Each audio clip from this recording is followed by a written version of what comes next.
Bien, bonjour à toutes et à tous. Comme l'avait annoncé le président de la République, je reviens devant vous 15 jours après la mise en place du confinement pour faire un point sur la situation sanitaire, sur les mesures que nous déployons pour lutter contre l'épidémie et sur les perspectives qui nous attendent dans les prochaines semaines. Quel bilan pouvons-nous faire aujourd'hui de la situation ? La France, vous le savez, affronte une deuxième vague épidémique extrêmement forte qui touche tout aussi durement l'ensemble de nos voisins européens. Comme nous l'avions annoncé, l'impact sanitaire de l'épidémie reste très lourd.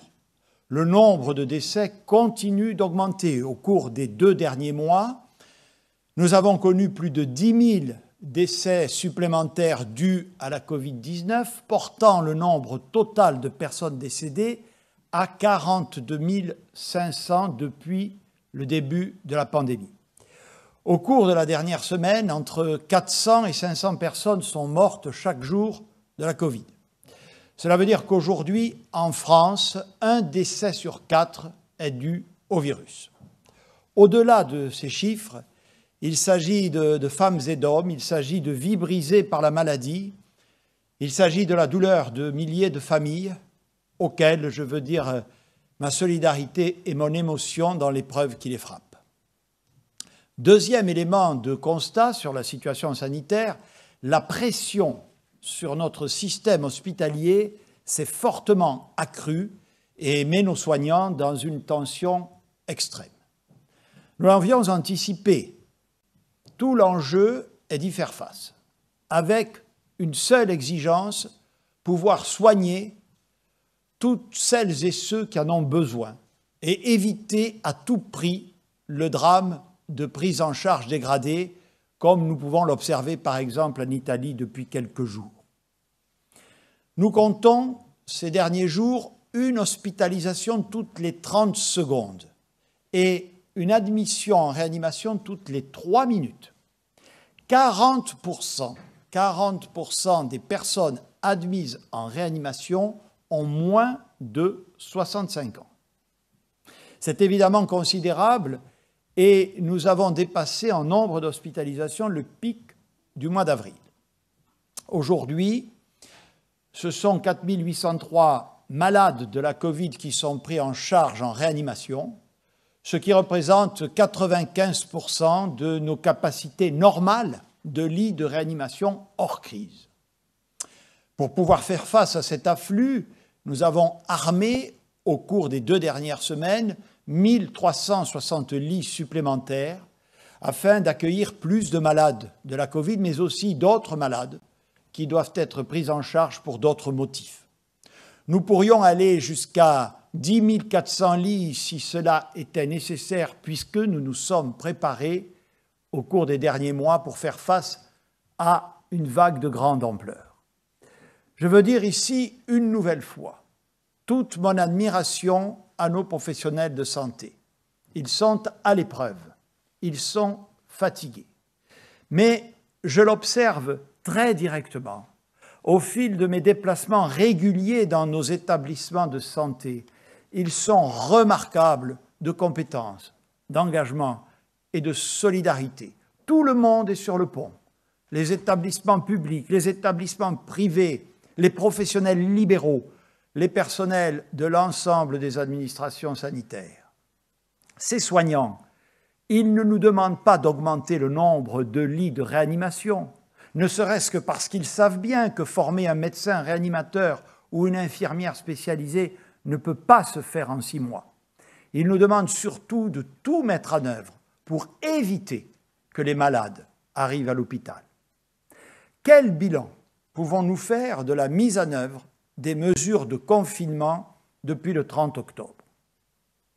Vous le savez, nous n'avons pas souhaité reproduire le confinement du printemps dernier qui s'était traduit par une mise à l'arrêt brutale de la vie économique, sociale et éducative de notre pays. Les effets que nous pouvons mesurer sont à ce jour cohérents avec ce que nous recherchions. un confinement adapté qui cherche à limiter au maximum tous les déplacements non essentiels, mais qui préserve l'éducation de nos enfants et limite autant que possible ses impacts sur l'emploi et sur l'économie. Quelques chiffres. Nous observons une réduction très forte des déplacements depuis 2 semaines. Les déplacements entre le domicile et le travail sont inférieurs de 22% à ce qu'ils étaient en septembre dernier. La fréquentation des moyens de transport collectif a fortement baissé, moins 55% dans le métro à Paris, par exemple. C'est aussi le cas des déplacements longue distance, puisque le réseau aérien domestique est à 10% de ses capacités normales, tandis que les déplacements en train longue distance ont chuté de 85%. Ces chiffres s'expliquent par la limitation de nos déplacements non professionnels, mais aussi par un recours accru au télétravail qui a fortement progressé au cours des 2 dernières semaines. 45% des salariés privés ont télétravaillé au cours de la semaine écoulée pour une durée moyenne de 3,7 jours dans la semaine. Mais nous pouvons encore progresser. La ministre Elisabeth Borne y reviendra. Ce recours accru au télétravail accompagne une stratégie de confinement qui place la sécurité sanitaire au premier plan, tout en essayant de préserver l'activité économique et donc l'emploi. De ce point de vue, les dernières données de la Banque de France montrent que l'activité économique pourrait baisser de 12% au mois de novembre. C'est un choc important, mais c'est 3 fois moins qu'au printemps dernier. Quel est l'impact de ce confinement sur l'épidémie? Nous constatons que l'évolution du nombre de nouvelles contaminations s'est ralentie depuis 1 semaine. Si l'on raisonne en moyenne sur 7 jours, nous observons une baisse de l'ordre de 16%. Cette évolution doit être interprétée de manière positive, mais prudente. Positive car elle traduit une inflexion, et c'est ce que nous espérions. Positive car cette tendance, si elle se confirme, indiquerait que ce qu'on appelle le taux de reproduction du virus, le fameux R, est passé en dessous de 1 pour se situer entre 0,8 et 0,9. Mais prudente car cette tendance est récente, donc fragile, et ne peut produire des résultats que si elle se confirme dans la durée. Prudente, enfin, car nous ne voyons pas encore l'impact de cette évolution sur les hospitalisations, alors que c'est fondamentalement notre objectif. L'enseignement que je tire de ces différents éléments est que notre stratégie de confinement, fondée sur un équilibre différent qu'en mars dernier, semble produire les premiers effets attendus, même si nous devons rester, je vous l'ai dit, très prudents. Nous pouvons tirer de cela 3 autres conclusions. La première est qu'il serait irresponsable de lever ou même d'alléger le dispositif dès maintenant. Nous avons, dans un cadre concerté avec la communauté éducative, adapté les règles dans les lycées afin d'y accroître le respect de la sécurité sanitaire. Le ministre chargé de l'Éducation nationale, Jean-Michel Blanquer, y reviendra. Avec le président de la République, nous avons donc décidé ce matin de maintenir inchangées, au moins pour les 15 prochains jours, les règles du confinement. Les commerces fermés au titre du confinement le resteront donc encore pour 15 jours supplémentaires. Je sais ce qu'est l'angoisse des commerçants qui n'aspirent qu'à pouvoir travailler et sont très inquiets de ne pouvoir rouvrir assez tôt avant les fêtes de fin d'année. Notre objectif est bien de pouvoir y parvenir, mais ce moment n'est pas encore venu. Cette décision, je la prends en responsabilité. Elle est lourde et difficile, mais mon rôle n'est pas aujourd'hui dans le sens de la facilité, de céder à la pression, de faire ce qui serait espéré par beaucoup, et je les comprends, au risque de tout compromettre et de nous obliger à refermer dans 2 semaines et peut-être pour tout le mois de décembre. Le deuxième enseignement que je tire est que nous devons évidemment continuer à apporter un soutien économique massif à tous les commerces et toutes les entreprises qui ont été contraintes de fermer. J'assume mes responsabilités en termes de protection contre l'épidémie. J'entends les assumer de la même manière pour protéger les victimes économiques du confinement. Pour les entreprises et les commerces fermés, les dispositifs d'aide que nous mettons en place seront rappelés dans un instant par le ministre Bruno Le Maire. Ils se traduiront par le versement des premières aides financières au titre de l'activité partielle ou du fonds de solidarité de 10 000 € par mois dans les prochains jours et d'ici la fin du mois de novembre. À partir d'exemples très concrets, le ministre vous montrera l'impact très puissant de nos différentes aides pour couvrir les pertes de chiffre d'affaires. Nous avons un objectif, tout faire pour sauver nos petits commerces. Notre soutien, nous le devons aussi aux salariés, d'abord en prolongeant les dispositifs de chômage partiel qui ont permis, depuis le printemps, de sauver des emplois et de préserver le pouvoir d'achat. Pour ceux qui ont perdu leur emploi au cours des derniers mois, et notamment pour les demandeurs d'emploi qui arrivent en fin de droit, tout doit être fait pour éviter le risque de bascule dans la précarité. C'est pourquoi j'ai demandé à la ministre du Travail de proposer aux partenaires sociaux qu'elle réunissait cet après-midi de reconduire le dispositif de prolongation exceptionnelle des droits à l'assurance chômage pour les chômeurs qui sont aujourd'hui en fin de droit, et ce, le temps du confinement. Nous sommes particulièrement attentifs à la situation d'isolement des plus jeunes de nos concitoyens, et en particulier des étudiants dont les établissements n'assurent plus leurs enseignements, sauf exception, qu'en distanciel. Dans les prochains jours, sur proposition de la ministre en charge des universités, chacune des 800 cités universitaires de France va disposer de 2 référents étudiants qui viendront renforcer le travail des services des Crous, notamment pour accompagner les étudiants de première année et les étudiants les plus en difficulté. Ce sont près de 1600 emplois étudiants qui seront ainsi créés sur les mois de novembre, décembre et janvier, dans un contexte où l'emploi étudiant s'est par ailleurs raréfié. Plus généralement, nous veillons au déploiement du plan « Un jeune, une solution » qui mobilise, vous le savez, une part importante des crédits du plan de relance plus que jamais nécessaire pour contrecarrer les effets nocifs de la crise sanitaire sur la situation de l'emploi.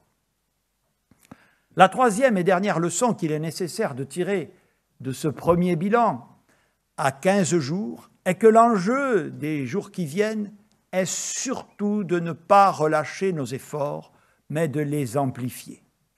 Je remercie très sincèrement l'immense majorité des Françaises et des Français qui respectent les règles communes. Mais nous constatons dans certaines zones ou parties du territoire un respect encore insuffisant de ces règles. Après une première phase de nécessaire pédagogie, j'ai donné au ministre de l'Intérieur des consignes de fermeté et lui ai demandé d'accroître encore la mobilisation des forces de l'ordre, notamment à Paris, en Île-de-France et dans les grandes métropoles. Depuis le 30 octobre, les forces de police et de gendarmerie ont procédé à près de 581 000 contrôles qui ont donné lieu à 88 455 verbalisations, dont environ 300 concernent l'ouverture irrégulière d'établissements recevant du public. Au-delà des contrôles, j'en appelle au civisme, par le respect de ces règles, vous le savez, uniquement destinées à protéger notre santé. Nous devons rester constants et cohérents. C'est ce qui nous amène à ne pas faire évoluer les mesures aujourd'hui. Je crois que chacune et chacun le comprendra.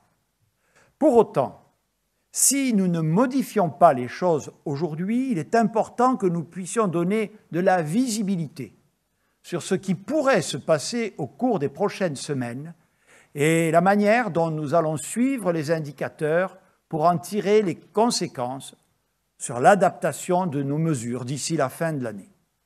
Nous suivons principalement deux indicateurs.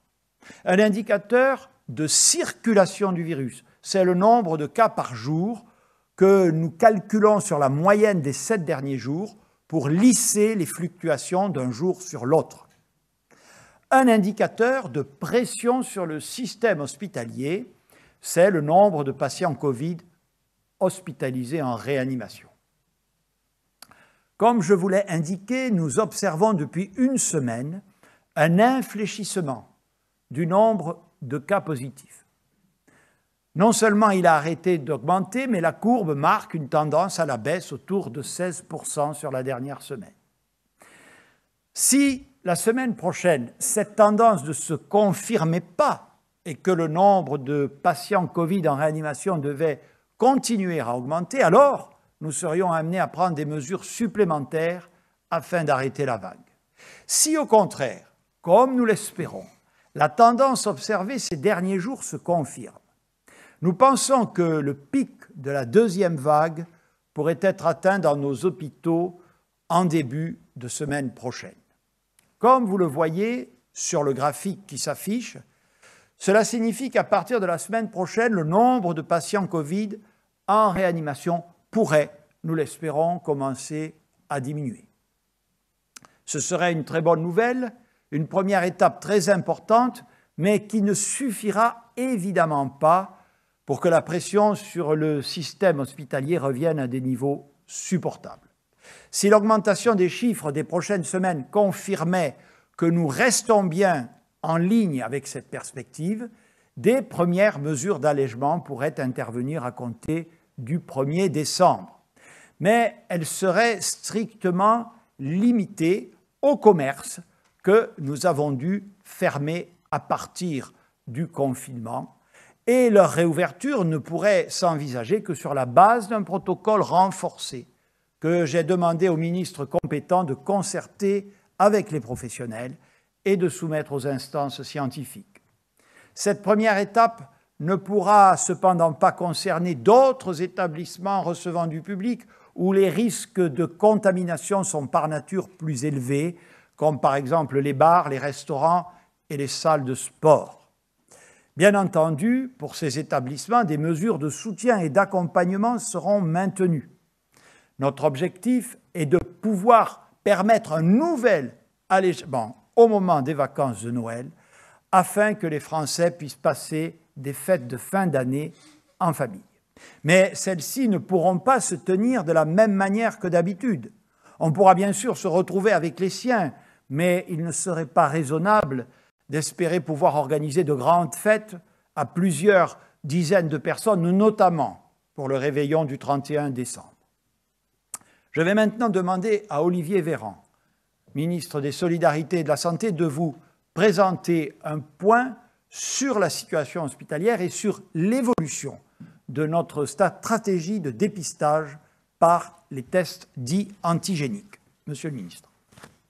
Monsieur le Premier ministre, Mesdames, Messieurs, comme le Premier ministre vient de l'expliquer, on voit depuis une semaine une réduction du nombre de nouveaux diagnostics quotidiens par rapport aux semaines précédentes. Et comme le Premier ministre l'a aussi très bien expliqué, pour autant, comme il y a un décalage entre le moment où les contaminations sont faites et le moment où les patients présentent des formes graves ayant recours donc à l'hôpital ou au service de réanimation, comme il y a ce décalage, nous ne sommes pas encore dans une phase de réduction du nombre d'hospitalisations et d'admissions en réanimation. Donc il n'y a pas de paradoxe à cela, c'est le constat que nous avions fait déjà au printemps dernier à l'occasion de la première vague.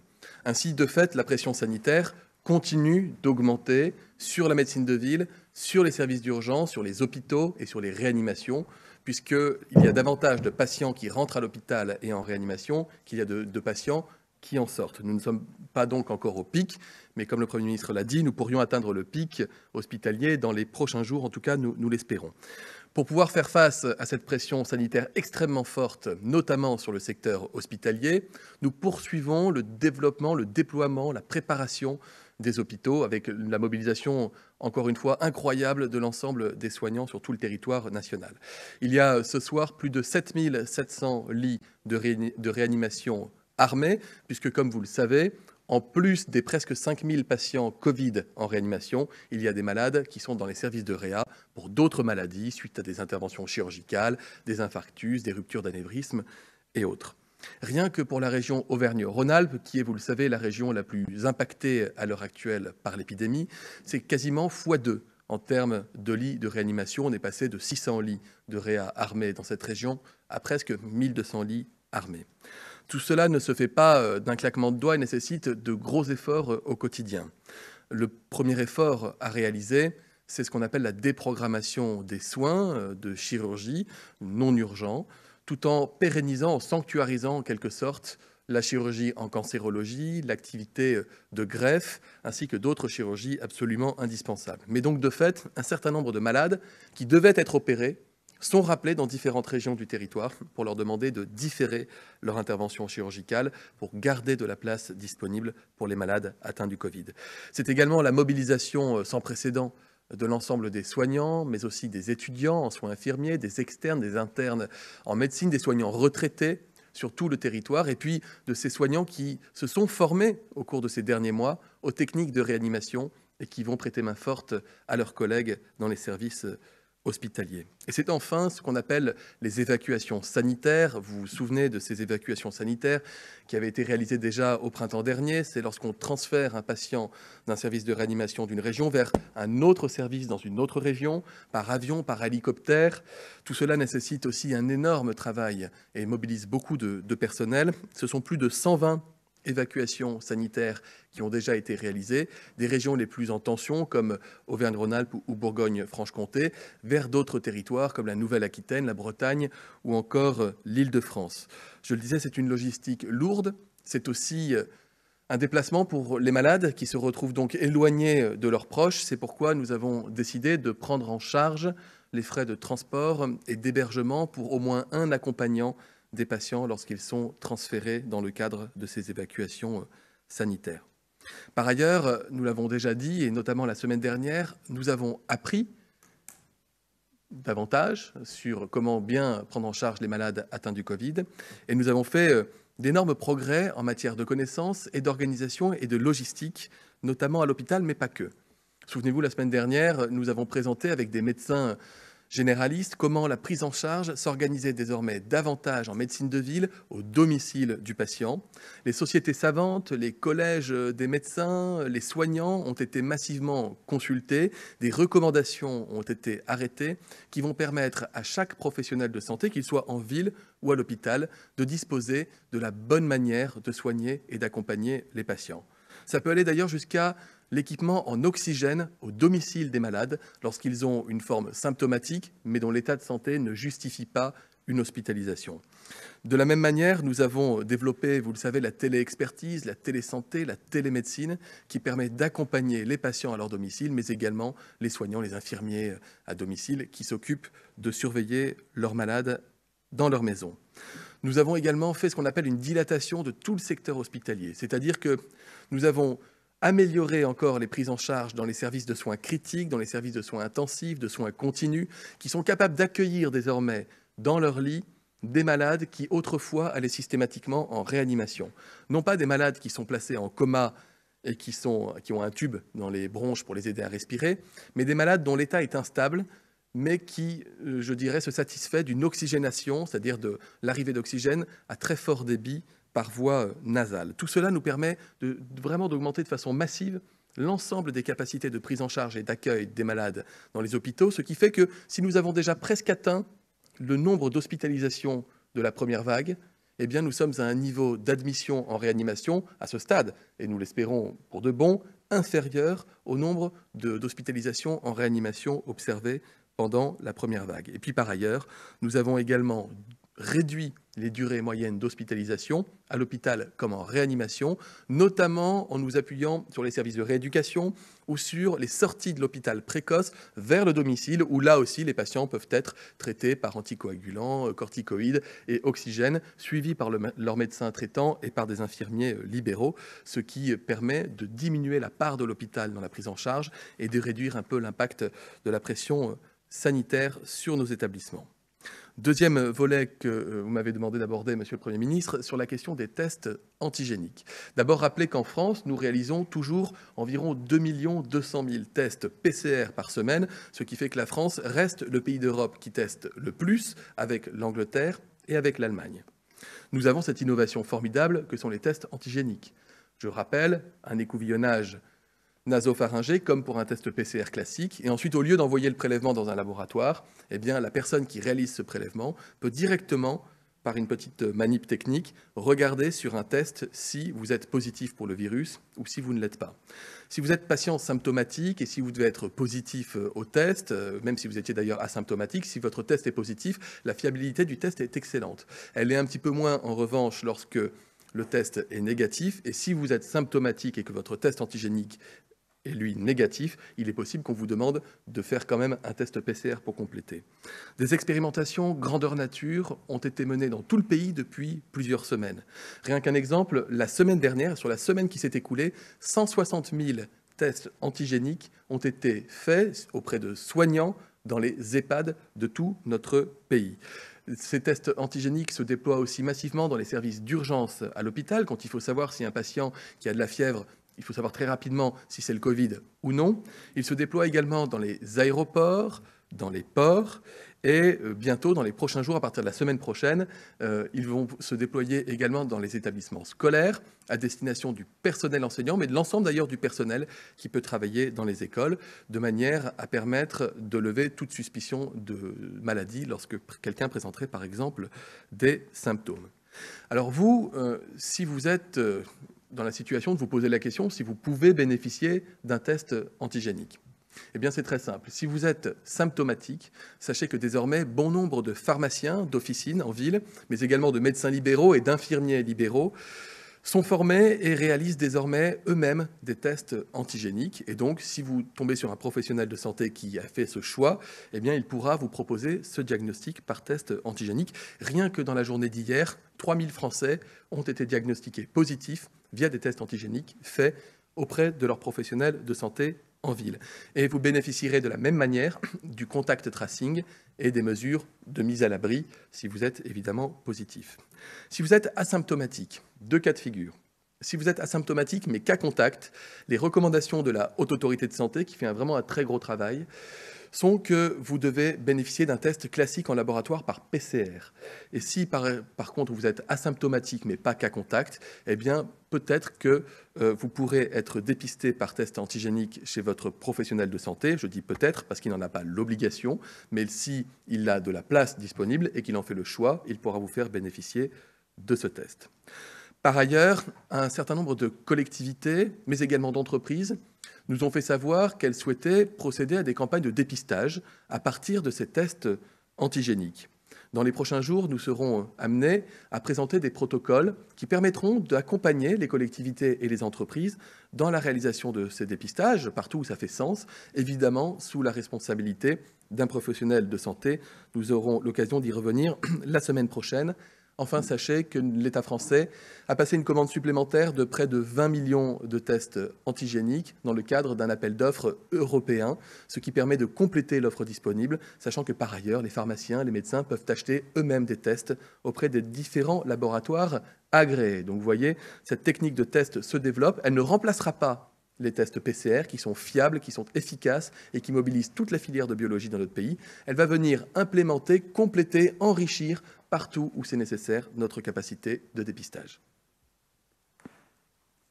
Merci beaucoup, Monsieur le Ministre. Nous allons faire un point sur la situation dans l'éducation nationale et je demande à Monsieur le Ministre Jean-Michel Blanquer de bien vouloir y procéder.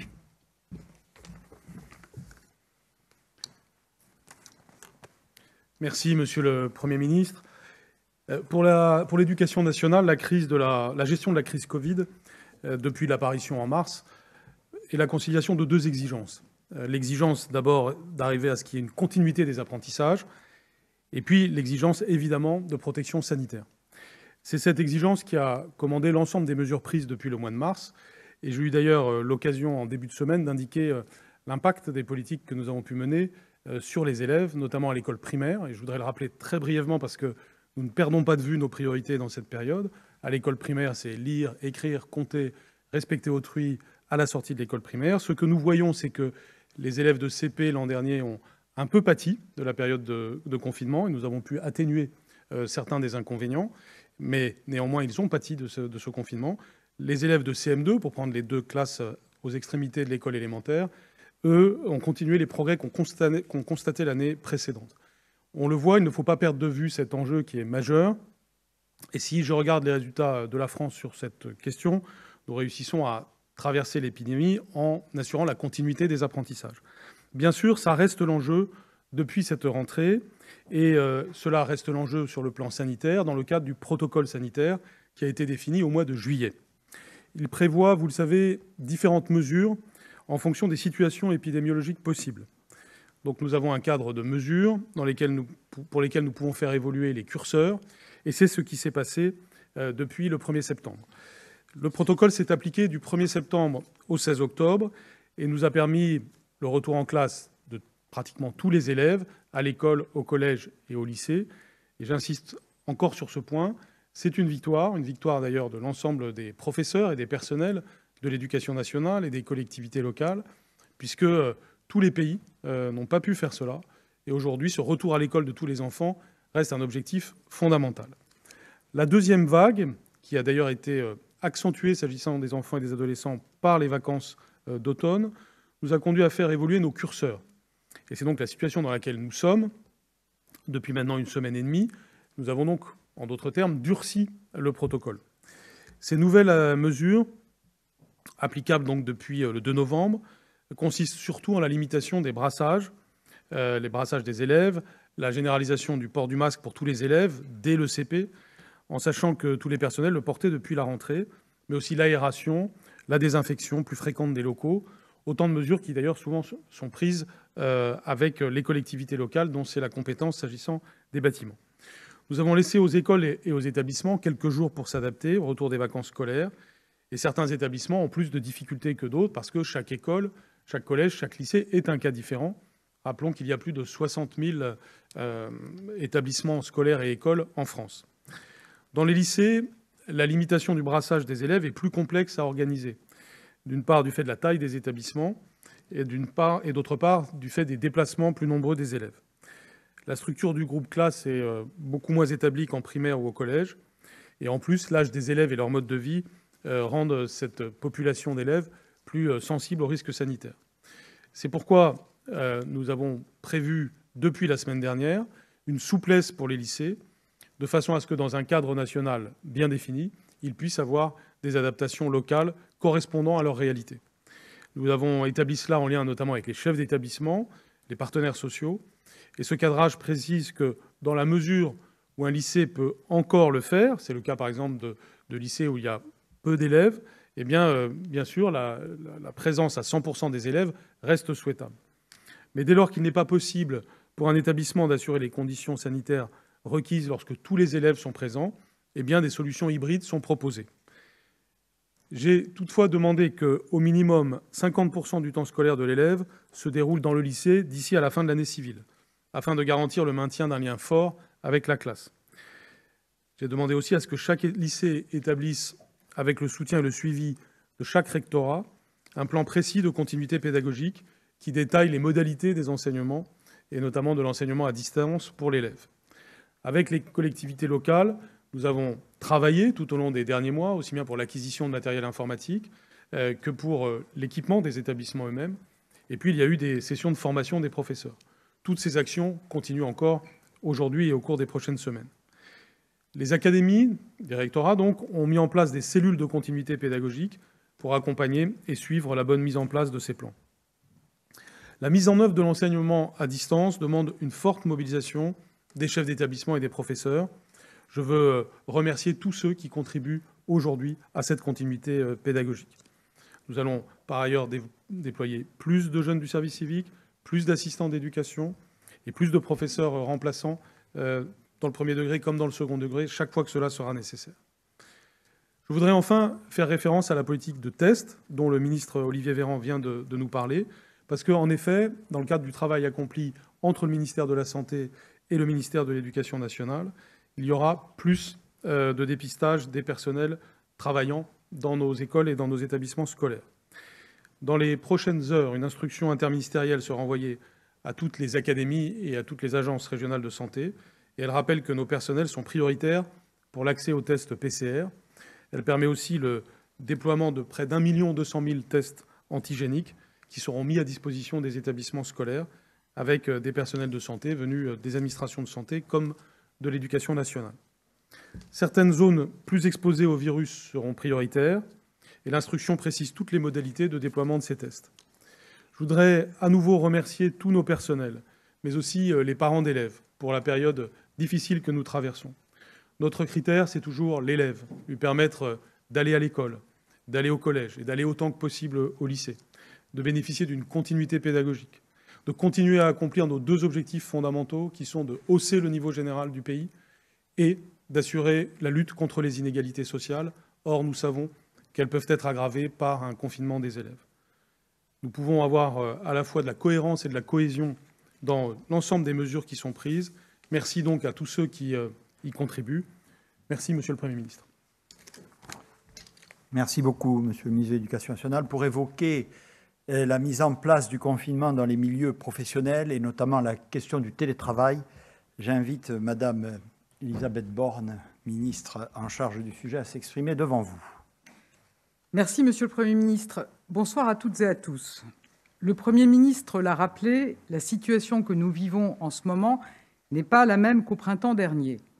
En mars, nous avions demandé aux Français de rester chez eux et de faire ce qu'ils pouvaient en télétravail, et de fait, notre économie s'était largement arrêtée. Nous voulons cette fois que l'activité économique se poursuive. En matière de télétravail, je le rappelle, la règle qui s'applique désormais est la suivante. Ceux dont les tâches peuvent être entièrement réalisées à distance doivent télétravailler 5 jours sur 5. Ceux qui ne peuvent télétravailler que partiellement ou qui sont dans l'impossibilité de le faire peuvent continuer à se rendre sur leur lieu de travail en toute sécurité grâce au protocole sanitaire en entreprise qui garantit leur protection. Cela fait maintenant 2 semaines que ces règles sont entrées en vigueur. Après une première semaine test, pour laisser le temps aux employeurs et aux salariés de s'organiser, nous avons mené une enquête auprès de 2000 Français du 4 au 8 novembre dernier pour voir si les règles étaient bien appliquées. L'enquête le montre, la très grande majorité des employeurs et des salariés jouent le jeu et je les en remercie. Première confirmation de cette enquête, tous les Français ne peuvent pas télétravailler. 1/3 des actifs peut télétravailler facilement, mais plus d'1 tiers des Français ont un métier qui n'est pas du tout télétravaillable. Deuxième enseignement, l'enquête montre qu'une majorité de ceux qui peuvent télétravailler l'ont fait, et ils l'ont fait davantage que la semaine précédente. Ainsi, 45% des salariés du privé qui ont travaillé la semaine dernière ont fait du télétravail, dont 23% 5 jours sur 5. C'est un bon score quand on sait que tous les salariés ne peuvent pas télétravailler. Autre point positif, ceux qui télétravaillent le font davantage, en moyenne 3,7 jours contre 2,7 la semaine d'avant. En ce qui concerne le télétravail dans le secteur public, il progresse également. Près de 40% des agents de l'État hors éducation nationale, police et gendarmerie sont aujourd'hui en télétravail, soit près de 12 points de plus que la semaine précédente. Et n'oublions pas, comme l'a rappelé Amélie de Montchalin, la ministre de la fonction publique, que nous voulons aussi maintenir les services publics ouverts, contrairement au premier confinement. Troisième enseignement, le télétravail 5 jours sur 5 représente un véritable effort pour les salariés qui souffrent parfois d'isolement. En effet, près de 6 Français sur 10 qui ont télétravaillé à 100% préféraient venir sur leur lieu de travail au moins un jour par semaine. 4 salariés sur 10 qui ont télétravaillé la semaine dernière disent se sentir isolés. Pour leur venir en aide et accompagner tous ceux qui ne bénéficient pas de dispositifs de soutien psychologique dans leur entreprise, nous avons lancé une ligne d'écoute et de conseil dont le numéro s'affiche à l'écran. J'ai conscience que nous demandons un effort très important aux employeurs et aux salariés, mais il est indispensable dans la lutte contre le virus. Je tiens à les remercier une nouvelle fois pour leur mobilisation, mais l'enquête le montre, il y a encore des marges de progrès pour que plus d'actifs télétravaillent. J'appelle donc tous les employeurs et les salariés à poursuivre leurs efforts. Chaque jour, chaque heure télétravaillée compte. Concernant la situation du marché du travail et des demandeurs d'emploi, je le redis, le confinement actuel n'est pas le même qu'au printemps dernier. Nous avons fait le choix de maintenir l'activité économique de notre pays et de nombreux secteurs continuent à tourner et à avoir, ce qui est une bonne nouvelle, une activité soutenue. Il existe des opportunités d'emploi malgré la période. On a compté 340 000 créations d'emplois au troisième trimestre 2020. Elles seront encore dynamisées par le plan de relance. Le service public de l'emploi continue à fonctionner avec le maintien de l'accueil dans les agences de Pôle emploi et les missions locales. Les équipes sont mobilisées pour accompagner les demandeurs d'emploi. Il y a des métiers en tension, des métiers porteurs. Il y a des offres d'emploi non pourvues. Il y a aussi des formations pour permettre aux demandeurs d'emploi d'aller vers des solutions durables. Notre priorité reste l'emploi. Mais nous avons conscience que la situation est difficile pour un grand nombre de demandeurs d'emploi et nous devons plus que jamais rassurer et protéger. Comme l'a annoncé le Premier ministre, nous allons donc prolonger de la durée du confinement les droits à assurance chômage pour les chômeurs arrivant en fin de droit. Par exemple, un demandeur d'emploi dont les droits auraient dû s'éteindre fin novembre continuera à toucher son allocation chômage au mois de décembre. Nous laissons également un délai supplémentaire pour s'inscrire à Pôle emploi.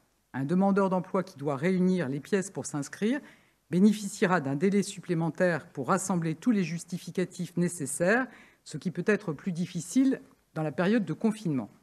Enfin, nous allongeons la période de référence pour bénéficier d'une allocation chômage. Alors qu'aujourd'hui, un demandeur d'emploi doit avoir travaillé au moins 4 mois sur une période de 27 mois, ces 27 mois seront prolongés de la durée du confinement. Nous avons entendu les inquiétudes des demandeurs d'emploi et plus largement des partenaires sociaux et des associations de lutte contre la pauvreté. Soyez assurés que nous sommes déterminés à y répondre. Je vous remercie. Merci beaucoup, Madame la Ministre. J'ai évoqué les sujets essentiels de l'accompagnement économique des secteurs en difficulté, et notamment de ceux qui sont impactés par les mesures de sécurité sanitaire que nous prenons. J'invite le ministre en charge de l'économie, des finances et de la relance, Bruno Le Maire, à vous faire un point à ce jour.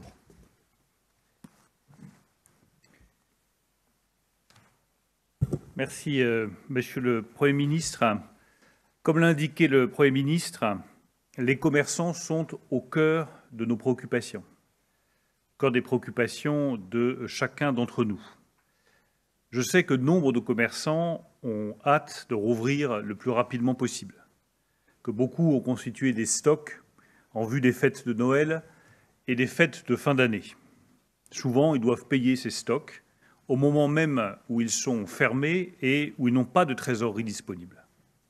Par ailleurs, beaucoup d'entre eux, je pense aux libraires, je pense aux bijoutiers, aux magasins de jouets, font près de la moitié de leur chiffre d'affaires dans les 2 derniers mois de l'année. La réouverture est donc vitale pour eux et nous le savons. Et je crois que le calendrier que vient de fixer le Premier ministre est, de ce point de vue, un motif d'espoir pour les commerçants français. Mais la meilleure façon de réussir cette rouverture, c'est que chacun respecte les règles sanitaires dans les jours à venir, comme cela a été rappelé depuis plusieurs minutes.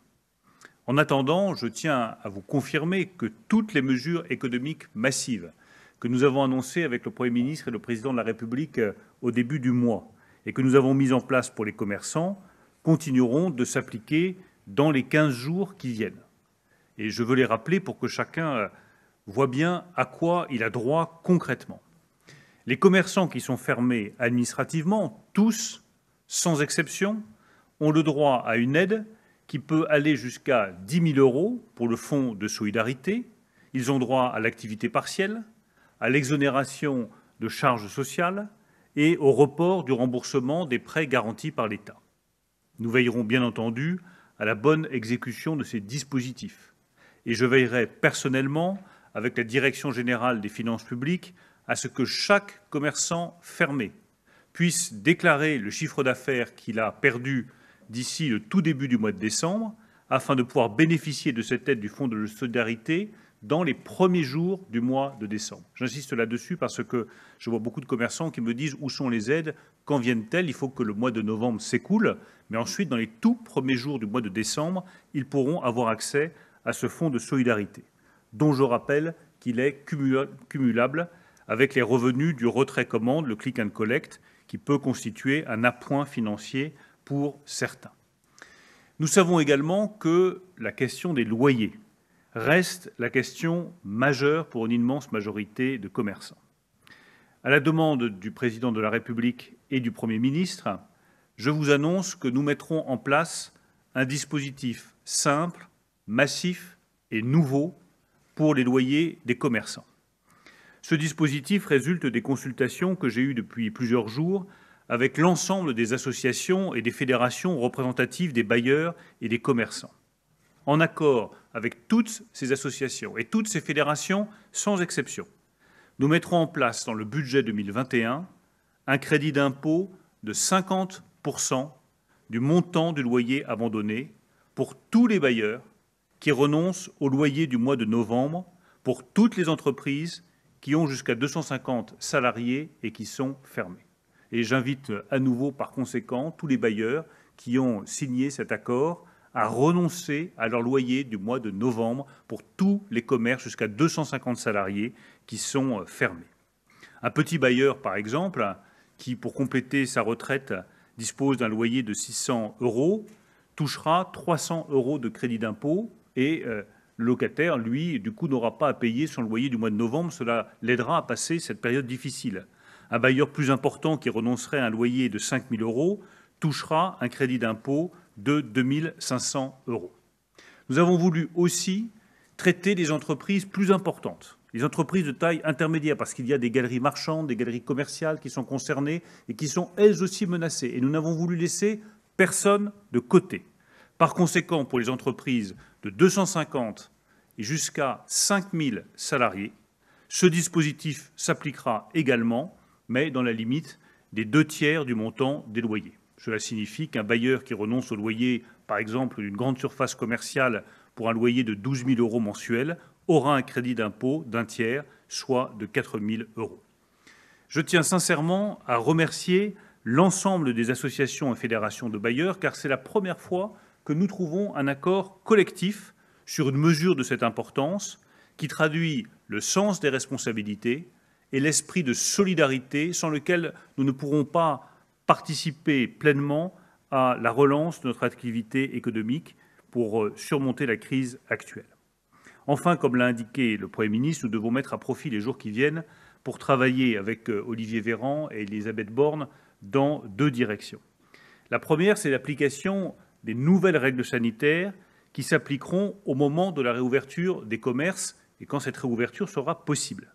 Nous pouvons travailler, par exemple, sur le renforcement de la jauge ou éventuellement, pour certains commerces, cela serait pertinent, sur la possibilité de prise de rendez-vous. Je souhaite également, c'est la 2e direction dans laquelle nous voulons travailler, engager dès maintenant une nouvelle consultation avec tous les secteurs dans lesquels le port du masque n'est pas possible, comme la restauration ou les salles de sport, et où donc par conséquent les difficultés sont encore plus grandes et où ces difficultés s'inscrivent hélas dans le long terme. Je crois que pour ces secteurs aussi, nous devons donner de la visibilité sur les points de sortie et préparer un avenir que nous souhaitons meilleur à tous. Merci beaucoup, Monsieur le Ministre. Mes chers concitoyens, je veux vous dire combien je ressens les difficultés du pays. Je mesure les souffrances et parfois le désespoir de beaucoup d'entre vous. Adopter des mesures difficiles constitue évidemment un crève-cœur, mais il est de ma responsabilité de le faire. Mon devoir est de vous protéger contre le virus et ses ravages, contre le terrorisme, contre le chômage créé par la crise sanitaire. Le gouvernement comme moi-même sommes mobilisés 24 heures sur 24 et 7 jours sur 7 sous l'autorité du président de la République. Nous avons fait le choix d'accompagner massivement ceux qui souffrent, ceux qui sont fragiles et vulnérables, ceux qui font l'objet des mesures administratives rendues nécessaires pour lutter contre la propagation de l'épidémie. Et nous continuerons d'agir dans ce sens. Le propre de cette crise, c'est qu'elle nous donne à toutes et à tous le moyen d'être un acteur de la lutte contre l'épidémie, l'occasion d'exprimer notre solidarité et notre sens des responsabilités. Car nul ne peut se croire invincible ou épargné. Nous constatons des évolutions positives, premiers effets des mesures prises. Ces évolutions ne justifieraient pas un durcissement des mesures, mais elles sont trop fragiles et trop récentes pour autoriser le moindre relâchement. Plus que jamais, je vous invite à respecter rigoureusement les règles du confinement, à ne sortir de chez vous que lorsque c'est strictement nécessaire et autorisé, à télétravailler au maximum, à redoubler de prudence si vous êtes particulièrement vulnérable au virus, à observer les gestes barrières, le port du masque, y compris chez vous, à aérer ou ventiler au maximum les espaces clos, à télécharger l'application Tous Anti-Covid. Je n'ignore rien des polémiques et des contestations, mais ne nous y trompons pas. L'ennemi, ce n'est pas l'État ni le gouvernement, c'est le virus. Le seul combat qui m'obsède, c'est celui de notre sécurité. La seule courbe qui m'intéresse, c'est celle des malades admis à l'hôpital ou en réanimation. Grâce à nos efforts collectifs, grâce aux perspectives qu'ouvre l'arrivée de vaccins, je suis sûr que nous surmonterons cette épreuve douloureuse et inédite. Grâce à notre mobilisation immédiate, j'espère que nous pourrons passer des fêtes de fin d'année dans la sérénité. Je me tiens avec les ministres à votre disposition pour répondre à vos questions. Monsieur le Premier ministre, bonsoir. Madame, Messieurs les ministres, Camille Collin pour TF1 et LCI. Pour bien comprendre vos propos, le confinement va-t-il se poursuivre après le 1er décembre et jusqu'aux vacances de Noël avec le même système d'attestation, de dérogation? Et question complémentaire, pourquoi ne pas envisager progressivement un passage à un confinement territorialisé, des mesures plus dures dans les régions les plus touchées comme celle d'Auvergne-Rhône-Alpes et moins dures, plus souples dans d'autres régions? Merci. Très bien. Autre question? Bonjour, Thierry Curté, France 2. Vous avez évoqué un certain nombre de réouvertures à partir du 1er décembre. Cela concernera quel commerce, quelle boutique? Est-ce que nous pourrons faire nos vacances, nos courses de Noël dans toutes les boutiques? Et puis, deuxième question, est-ce qu'on peut commencer à prendre nos billets de train pour les vacances et pour les fêtes de Noël? Bien. On va peut-être prendre une troisième question et après, on fait comme d'habitude, je réponds avec les ministres. Bonjour Monsieur le Premier ministre, Liliane Delvas, Le Courrier du Parlement. Vous aviez annoncé précédemment que les jauges pour les obsèques étaient de 25 personnes et pour les mariages de 6 personnes. Sans polémiquer, on aurait attendu des chiffres inverses. Je voulais savoir simplement si les mêmes montants, si je puis dire, étaient, continuaient de la même façon pour les obsèques et pour les mariages. Bien. Alors, je commence par la première question, si vous voulez bien. Donc, le 1er décembre, j'ai indiqué que compte tenu des éléments dont nous disposons aujourd'hui, les règles applicables au confinement continuerait à s'appliquer, c'est-à-dire, madame, celle que vous avez dite, et que si les données sanitaires continuent à évoluer dans le sens de ce que nous observons aujourd'hui avec la même dynamique, nous pourrions rouvrir. Alors, quel commerce? C'était la deuxième question. Eh bien, aujourd'hui, je veux dire, ne sont ouverts que les commerces dits de première nécessité ou les rayons correspondants dans les grandes surfaces. Eh bien, ce serait le reste des commerces qui seraient concernés. J'insiste auprès de vous, faut-il que les données sanitaires le permettent et faut-il aussi, sous la houlette des ministres, que les protocoles qui sont en cours de discussion, de concertation avec les professionnels concernés aboutissent dans de bonnes conditions. Il m'a été demandé si on pourrait passer à un confinement plus territorialisé sous le contrôle du ministre de la Santé. Je pense qu'à l'échéance du 1er décembre, puisque telle était la question, le moment ne sera pas vraisemblablement encore venu d'envisager cette étape. S'agissant des billets de train, je pense qu'il est, pardonnez-moi et je vais être très honnête avec vous, un peu tôt pour répondre à cette question. Le gouvernement s'est renseigné auprès notamment de la SNCF pour savoir à partir de quand il serait trop tard, je pense en sens inverse. Donc nous avons encore un peu de temps devant nous, mais très vite, en fonction là aussi des données sanitaires, nous pourrons apporter une réponse claire à cette question pour que les Français, évidemment, puisque je sens bien que tel était l'objet de votre demande, puissent s'organiser dans des délais raisonnables pour procéder à ces réservations. Et je ne vois pas, madame, de motif à ce stade pour modifier, pas plus d'ailleurs ces règles que d'autres, sur les sujets que vous avez évoqués. Hélène Bonnet pour LCI TF1. Ma première question porte sur les conditions de la réouverture des commerces, et elle se fait à partir du 1er décembre. Pourquoi vouloir mettre en place un protocole renforcé en quelque sorte et ne pas garder le protocole qui existait au moment du déconfinement, parce que vous risquez peut-être de pénaliser les plus petits commerces. Mon autre question porte sur la prise en charge des patients Covid. Vous parliez du transfert de patients d'une région à l'autre, mais pourquoi ne pas décider de mettre en place des structures mobiles ou des hôpitaux de campagne dans les zones qui sont les plus touchées par le virus? Très clair, merci.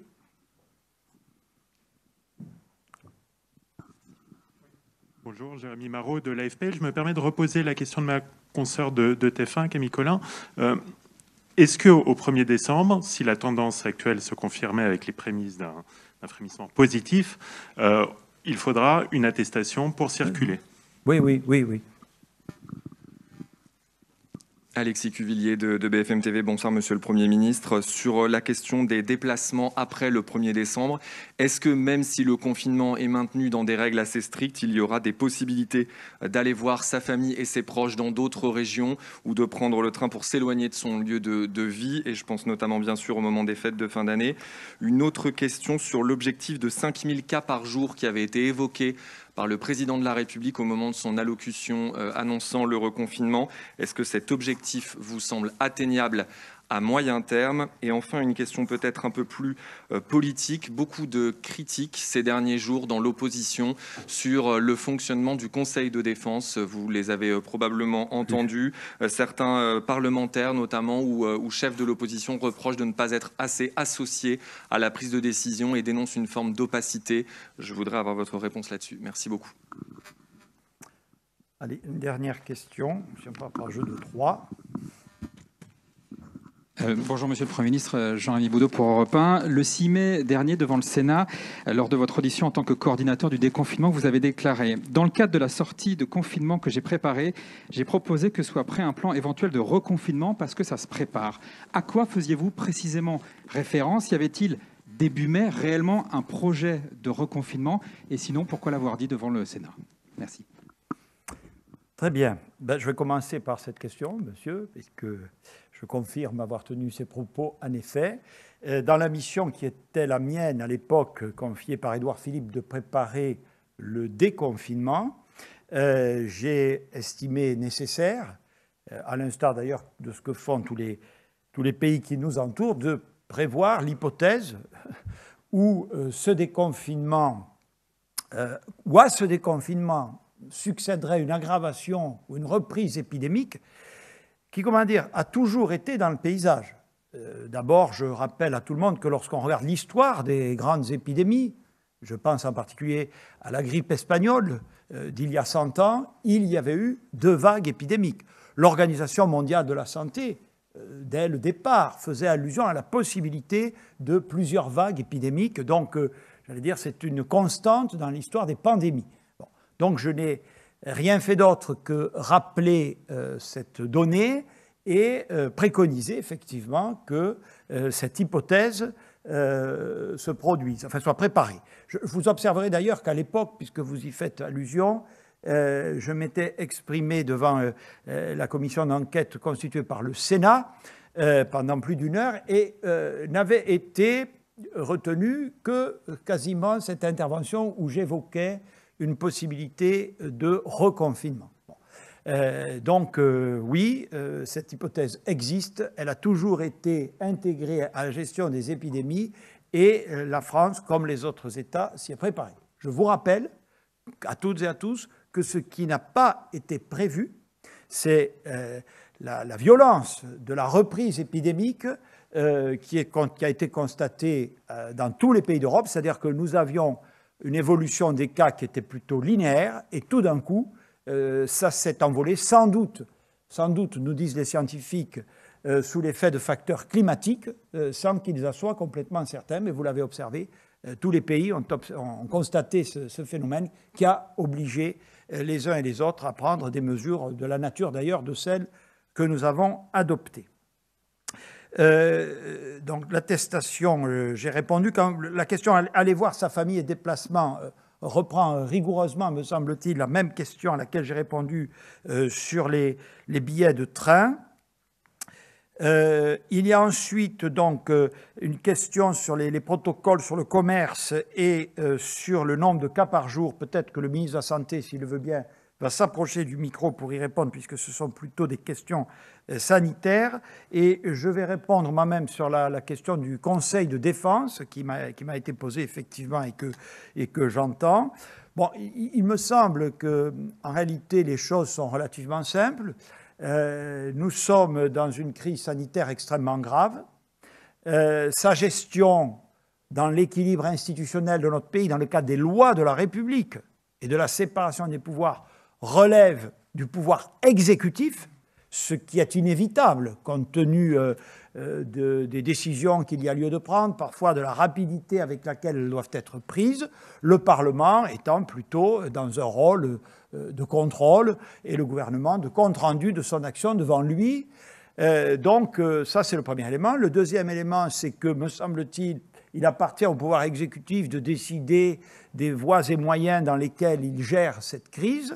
Depuis le début, effectivement, le président de la République a souhaité que, on va dire, l'instance majeure de décision soit une instance qui existait bien avant la crise Covid, qui s'appelle effectivement le Conseil de défense et de sécurité nationale.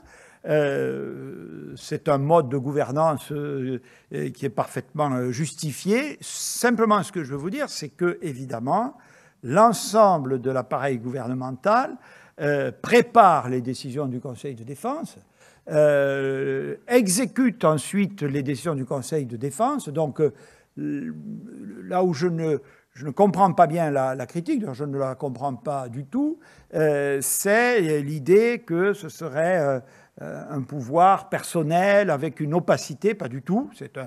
C'est vrai que c'est un conseil ramassé autour du chef de l'État, mais encore une fois, le travail gouvernemental, le travail des administrations aussi, que je salue, se fait tant en amont qu'en aval du Conseil de défense. Et donc, encore une fois, il n'y a rien qui me paraît contrevenir à la séparation des pouvoirs et au rôle normal dévolu tant au pouvoir législatif qu'au pouvoir exécutif. Monsieur le ministre de la Santé. 4 questions qui relevaient, je crois, du champ, ou 3 questions qui relevaient du champ sanitaire. D'abord, l'objectif du nombre de cas par jour. Alors, en réalité, il n'y a pas un objectif, le Premier ministre l'a dit, il y a plusieurs objectifs. L'objectif central, c'est retrouver la maîtrise de l'épidémie. Ça veut dire quoi? Ça veut dire revenir à un niveau de contamination par jour qui nous permette d'assurer le traçage de toutes les chaînes de contamination pour éviter qu'à nouveau l'épidémie ne reparte. Et donc, il nous faut déterminer quel est le bon niveau de contamination au quotidien qui nous permette de faire face. Est-ce que c'est 5 000? Est-ce que c'est 10 000? Donc, nous organisons l'assurance maladie, les agences régionales de santé pour être capables de mobiliser un maximum de professionnels pour reprendre le fil des chaînes de contamination. Et quand nous aurons été en mesure de reprendre le fil des chaînes de contamination, eh bien alors nous saurons que nous avons repris le contrôle de l'épidémie, sur l'épidémie en général. Le deuxième indicateur, c'est la pression sanitaire. C'est-à-dire à quel moment est-ce que nous retrouvons, avec évidemment des réanimations qui seront quand même sujettes à tension, mais à quel moment est-ce que nous arrêtons de déprogrammer des soins, que nous sommes capables d'accueillir à la fois les malades du Covid et les malades qui n'ont pas le Covid, parce que ce sera le reflet d'une baisse de la pression sanitaire, et donc ça veut dire qu'il y aura moins de gens qui font des formes graves, et donc moins de conséquences sanitaires pour la population. Deuxième question, c'était pourquoi est-ce qu'on fait des évacuations sanitaires au lieu de mettre des hôpitaux de campagne? Alors d'abord, il y a des hôpitaux de campagne ou des modifications des hôpitaux existants. Vous avez l'hôpital militaire qui a été déployé par la ministre des Armées, Florence Parly, en Polynésie française. Pourquoi en Polynésie française? Parce que les évacuations sanitaires en Polynésie, c'est beaucoup plus compliqué auprès des pays voisins limitrophes, et donc il faut augmenter sur place les capacités de prise en charge hospitalière. Et puis vous avez l'exemple toulousain, par exemple, qui a mis en place un système innovant pour pouvoir accueillir davantage de malades. Je ne compte plus le nombre d'hôpitaux que nous avons visités avec le Premier ministre, où on a développé des systèmes d'urgence, d'admission en urgence supplémentaires, plus le développement des lits de réanimation. Mais au fond, 2 points. D'abord, lorsque vous êtes arrivé à saturation de tout le personnel de santé disponible dans un hôpital, eh bien, vous allez mettre à contribution davantage des hôpitaux dans lesquels il reste de la place disponible. Plutôt que de transporter tout le personnel de l'hôpital qui est moins sujet à pression vers les hôpitaux les plus sujets à pression. Et ensuite, il faut comprendre que ces évacuations sanitaires, elles n'ont pas exactement le même aspect que pendant la première vague au printemps dernier. Au printemps dernier, c'était des évacuations, on a même, souvenez-vous, équipé des TGV pour pouvoir y mettre des dizaines de patients pour évacuer en catastrophe, si je puis dire, et ça s'est toujours heureusement bien déroulé, des patients des hôpitaux du Grand Est vers d'autres régions.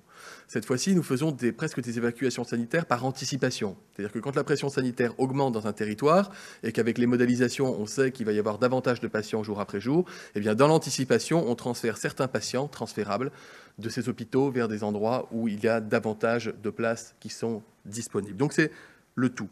Sur les règles sanitaires, dans les petits commerces, nous travaillons avec Bruno Le Maire. Nous avons déjà reçu à Bercy les organisations patronales et nous continuerons de travailler avec l'ensemble des acteurs.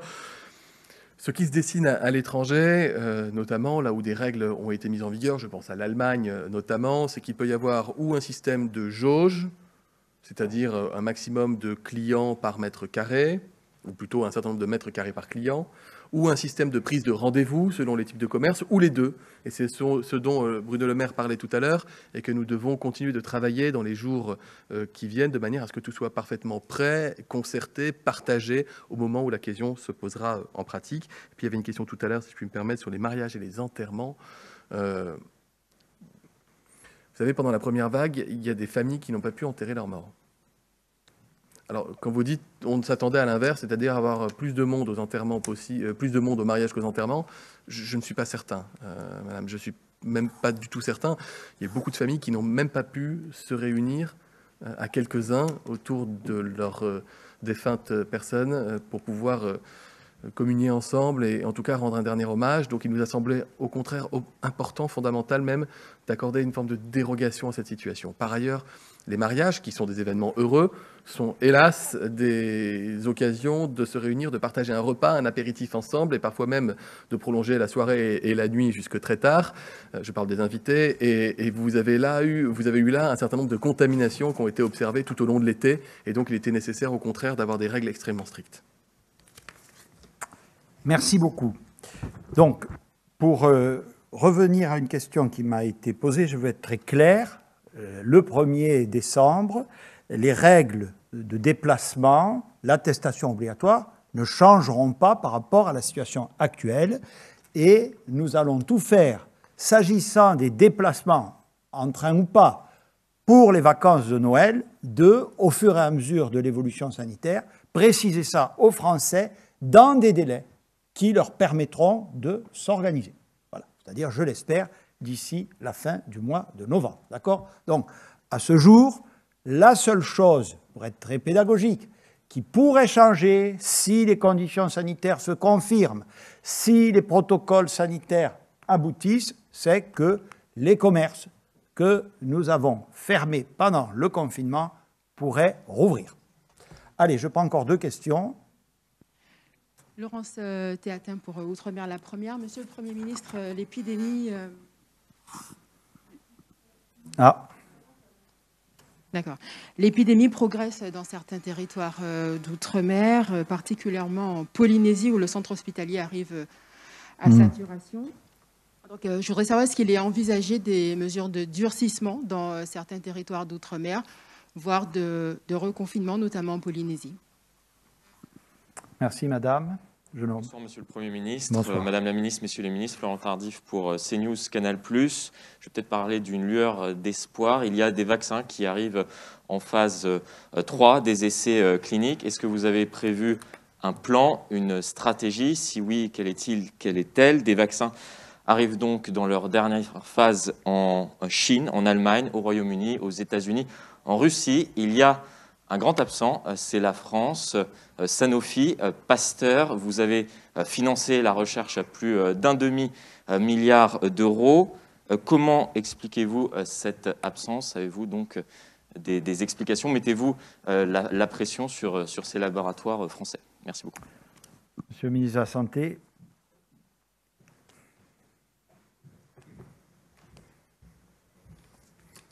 Alors, l'outre-mer d'abord. D'abord sur l'outre-mer. Alors j'ai parlé justement de la Polynésie française pour dire tous les efforts que nous faisons pour leur venir en aide, pour accueillir des malades, notamment des malades en situation grave. Nous travaillons avec, et le ministre de l'Outre-mer, Sébastien Lecornu, travaille évidemment avec l'ensemble de la représentation de Polynésie française pour ajuster avec eux les mesures les plus adaptées. Et donc, il y aura une communication qui sera faite aussi prochainement sur ce point particulier.